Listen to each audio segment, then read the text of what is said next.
And that concludes the first and only vice presidential debate from Utah, in which we know that the plexiglass in between them did not stop the interruptions of either the moderator or the candidates.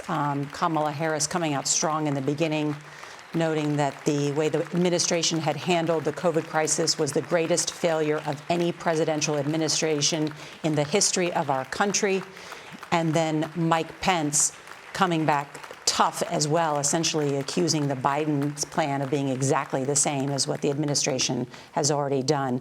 Joining me here, John Dickerson, Gayle King. I want to get each of your take, John. Well, I think if you look at the global situation, the Trump-Pence campaign is in a difficult spot. The polls are going in the wrong direction. Joe Biden is competing in states where Donald Trump should have it locked up. Donald Trump is personally sick and had a bad first debate. So in that environment, Mike Pence did well. His boss will be happy. You mentioned the interruptions. They were mostly on the Pence side, almost entirely on the Pence side. But he did a kind of slow jazz version of interruption as opposed to Donald Trump's version. Yeah. And he didn't answer, as they'll teach you in debate school, you answer the question you want to, not the one that's asked. The question is whether his performance keeping the issue on the economy, attacking Joe Biden, all of which may have scored him points in the nanosecond. The Biden campaign had a helper on the stage, two pieces of plexiglass, which are there because of the ongoing pandemic. And that is the bigger story that exists outside of this debate stage tonight.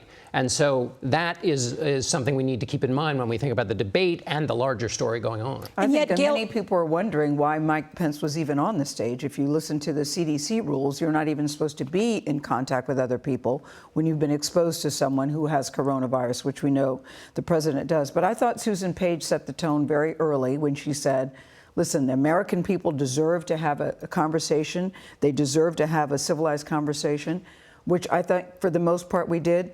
But a couple of times, many times, I kept thinking, I wish there were thought bubbles so we could see what they were each thinking, because many times, more on Mike Pence's side, I have to say, where he didn't answer the question, he would pivot to something else. There was at one point where Kamala, when he was asked a question directly about social distancing, and at the White House, at the White House Rose Garden, and you could see Kamala's face like, yeah, now what are you going to say? At one point when they were talking about systemic racism, I think it's very interesting timing that a fly would land on Mike Pence's head at that particular time when he said that there really wasn't systemic racism. I saw the fly basically go and say, what? I mean, it was very interesting. That was, I don't want to call that a highlight, but that was certainly a memorable moment. And the moment with a young girl, Brecklin Brown, we will all know who she is by tomorrow. And the question that she asked, if you all can't get along, how can we get along? I think that's a very important question. But Mike Pence was masterful. You may not agree with anything this administration does, but in terms of his debating style, he repeatedly did not answer the question that was posed to him about the record of the Trump administration on a number of issues. He pivoted and used the time to deliver a direct attack against Joe Biden's long record in Washington. And I was stunned because I thought that Kamala Harris, the former prosecutor and skilled debater, from many of the primaries, would be able to make sure that it was the Trump record that was on defense. And many times it seemed like Kamala was on defense. I think she was trying to follow the rules, though. I mean, I think she was paying attention to uninterrupted conversation, keep on your time cues, and he did not do that. So the question is, and sometimes in these debates, it's just the turf you own is more important than whether your answer makes any sense. And Mike Pence was very good, particularly in the economic section, talking about taxes and trade. If only the candidate at the top of the ticket had the discipline that he has. And that's the trouble and always been the challenge for the Trump campaign. We can talk to Reince Priebus about that later. And so, the second thing about Mike Pence is, as any of us who've interviewed him know what it's like, it's sometimes difficult. He is very assertive, but is assertion what is needed for the campaign, or is persuasion? He can assert to the crowd that they've already got, but the president needs to do well with the voters he's been shedding. And you can't do that just with assertion. Our team was following it very closely, and the Vice President, Mike Pence, interrupted Senator Kamala Harris twice as often. She interrupted her. The vice president interrupted Senator Kamala Harris 10 times during this debate when suburban women are certainly a key constituency. Does that matter, or the content of what was said, certainly in this debate, is at issue? I want to bring in Nicole Killian. Well, I think people understand if you want to finish a thought. I think everybody gives you a pass on that, but many times he finished that thought and then kept going. A few times I was thinking, this is a very long 2 minutes. Very long 2 minutes that is happening here. Right, but he interrupted her. Yes, while she, yeah. yes, is the Yeah, I point heard there. him. I heard him. Let's bring in Nicole Killian, who is at the debate site. And Nicole, your take. Well, look, I think it was interesting from a number of standpoints. One notable moment came towards the end of the debate where the senator did not answer the question with regard to the issue of court packing. That is something that we saw in last week's debate as well, when the former vice president was pressed on that issue in light of the nomination of Amy Coney Barrett and whether or not Democrats, if they are to win in the election, if they would then try to pack the court, depending on how this all plays out. And so this is actually something that I put to her chief of staff earlier today, if we would get a clear answer from the senator on this. And clearly she did not, but she did stand her ground on the issue of race when that came up. She was very clear as far as calling out that moment last week with the president when he did not denounce white supremacy, also really taking the vice president to task on the issue of the pandemic. I did speak to one of her close friends towards the end of the debate who said she believes that the senator displayed true leadership tonight. All right, Nicole Killian there. That's right. The Vice President, Joe Biden, and Kamala Harris have repeatedly not wanted to answer that question for obvious reasons. But what I found surprising was that Kamala Harris didn't use the time to pivot and attack the record of Amy Coney Barrett. Those hearings are going to begin next week. There's a lot that certainly Democrats and liberals disagree with her record, and she didn't do that. But Mike Pence did a job of sort of propping her up tonight, their Supreme Court nominee, on a number of issues and really throwing it back at the Democrats. CBS's Paula Reed covers the White House. She joins us now from quarantine after being potentially exposed to coronavirus while working at the White House. Paula, you follow this campaign very closely. Your thoughts? The Trump-Pence campaign does not want this election to be a referendum on its handling of COVID. And you saw here in the debate from the very first question, the vice president was on the defensive, trying to put the administration's handling of this pandemic in a positive light. As you noted, Senator Harris described it as a historic failure. The vice president defended the response, saying they always put the health of Americans first. He also made a series of false statements. For example, he said that the administration banned all travel from China at the beginning of the pandemic. That is not true. He was also asked about a ceremony in the Rose Garden several days ago that now looks like it was likely a super spreader event. He also said that that was mostly an outdoor event, when in fact there were large parts of it that were indoors. No masks, no social distancing. Paula Reed, thank you. I thought that was a very interesting exchange, because I thought we heard for the first time when Mike Pence was asked to explain, it doesn't seem like you at the White House are following your own guidelines. And he said, well, we leave it up to the American people. We tell them what needs to be done, and then we leave it up to the American people to make their own judgment and to make their own decisions. I thought, even in that moment, I thought that he was deflecting. He never did answer the question about you're not following your own rules. You know, it's interesting in what we learn about the things they didn't answer, the questions they didn't answer. So Kamala Harris didn't answer the question about court packing. She also didn't answer the question about what would California should do if Roe v. Wade goes away. Mike Pence also didn't answer that question. He didn't answer a question about the president's health records. And most important to people who really care about the issues, he didn't answer the question about pre-existing conditions. He said the president has a health care plan. The president has been announcing the coming health care plan for his entire administration. It is yet to arrive. Yes. And so you can tell sometimes something about them by what they don't talk about. I want to also bring in our panel. Reince Priebus is a CBS News political analyst and President Trump's first chief of staff, and Valerie Jarrett, who was senior advisor to President Barack Obama. Valerie, let me start with you on how this debate played out.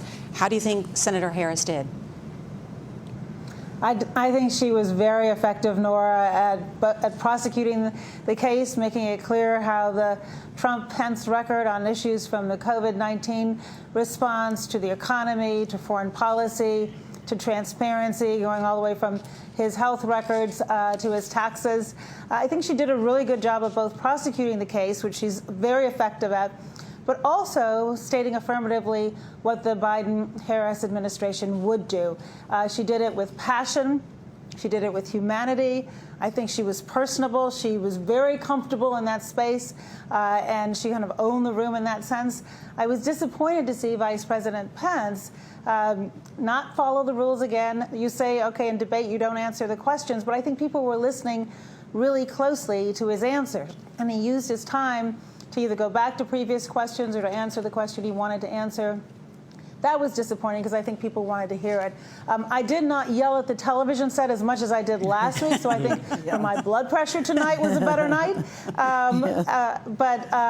And I'm sorry we don't get a second one. I would have enjoyed seeing the two of them at it again. I do wish that Vice President Pence had been more respectful of both Susan Page, the rules that he agreed to, not interrupted her as much. She did check him quite effectively when he did, and as only she can do. I want to bring in Reince Priebus, who also served as Republican National Committee Director. And Reince, I know you talk to Republican strategists a lot. We have two national polls that show the Biden ticket leading by more than double digits. You see the Biden team up big in Pennsylvania. Ohio, it's tied. The Biden ticket up in Iowa. Is this a difficult race now for Republicans to win, given what's going on? Hey, thank you, Norah. I don't think it's any more difficult than it was in 2016. But, look, tonight, as much as you can get out of VP debates, I mean, let's face it, ask Lloyd Benson how it went for him back in the day. But I do think that it was pretty interesting that Vice President Pence went after a couple things to score a few points, to your point, Norah, and I think particularly in the state of Pennsylvania. You heard Vice President Pence going on the attack on fracking, on the Green New Deal, and I think that was very purposeful. I think that for whatever reason, Kamala Harris was on defense a lot more than I expected as a prosecutor. She was on defense on taxes. She was on defense on the environment. She was even on defense on her record in California in prosecuting cases disproportionately. As it's been alleged in regard to African Americans on lower level drug crime. So I think that, look, VP debates, they are what they are. But I do think that Vice President Pence scored some points tonight. They both did pretty well, too. I mean, let's face it. But the reality is that there were some points scored on both sides. But I think Vice President Pence was strategic in going after Pennsylvania tonight. And that's what he did. We noted that here at the table. He not only name-checked Pennsylvania, but the repeated referencing of fracking. Reince is right. We saw some strategery, Reince, in full display. Yes. And it was a very civilized debate where at least you got to hear the conversation. Even if the questions weren't answered sometimes, you at least got to hear a really robust conversation. There were a lot of claims that the candidates made tonight. We're going to check the facts, do a fact check when we come back.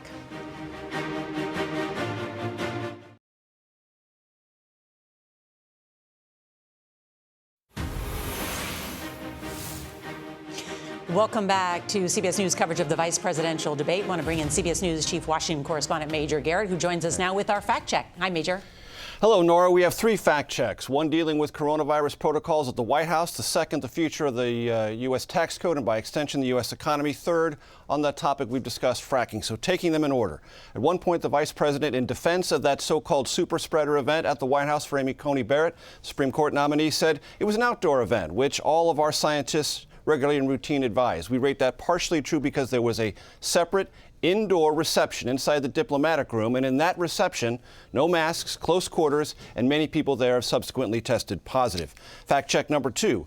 At one point, Senator Kamala Harris said on day one, if elected, former Vice President Joe Biden will get rid of the Trump tax cut. That's not possible on day one. It would require an act of Congress, and it would presume not only Vice President Biden winning, but Democrats taking control of the Senate. And even then, it would take a considerable period of time. We rate that as misleading. Three, geologists call it hydraulic fracturing. It is commonly described as fracking.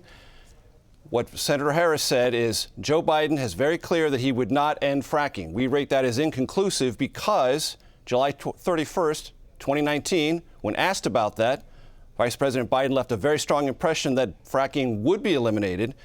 and he would say there'd be no more subsidies for it.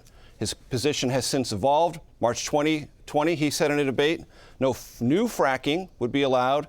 Then he has said he's opposed to ending fracking at all. So he has an evolving record on this question of fracking. We rate that, therefore, as an inconclusive statement and assertion from Senator Harris.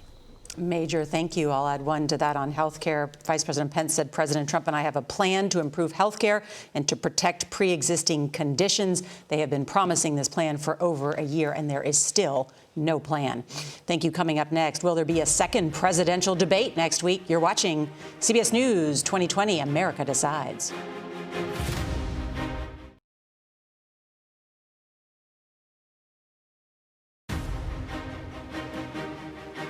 Weeks away from a consequential presidential election, already 5 million Americans have already voted. We just witnessed the vice presidential debate.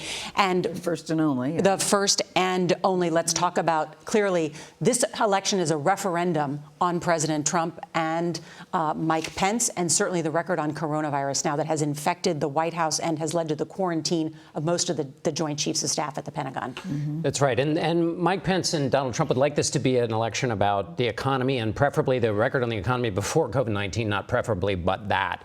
The problem is the polls have changed and that people are focusing on COVID-19, and the president does not get good marks. And after this debate is over, we will go back to the storyline, which is that the president exhibited behaviors that led to a super spreader event.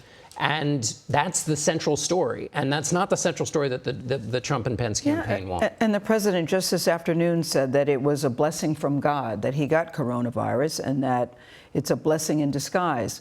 Said no one ever who had corona and who has recovered from it. Or someone who's lost a spouse or someone who has child. lost someone, Norah. And I think, you know, when people hear that, I think it's very triggering and I think it's very painful. So it will be very interesting to see what happens as they move forward, how they're going to handle it. And I think many people thought when he went into the hospital, he would come out with a different point of view, saying, I really understand how hard this is, why this is so painful, and that maybe there would be a different tactic. Certainly with wearing masks, we don't even have that. In 2016, President Trump won the senior vote by about 7 points. Mm-hmm. We've now seen that Joe Biden is winning the senior vote by 20 points, according to some of these polls. A lot has changed. It's not only the record on coronavirus, but also health care and other issues in the economy changing. There's lots still more to come in this, and we're going to continue to cover it here on CBS. Is there a highlight? I still keep going back to that fly.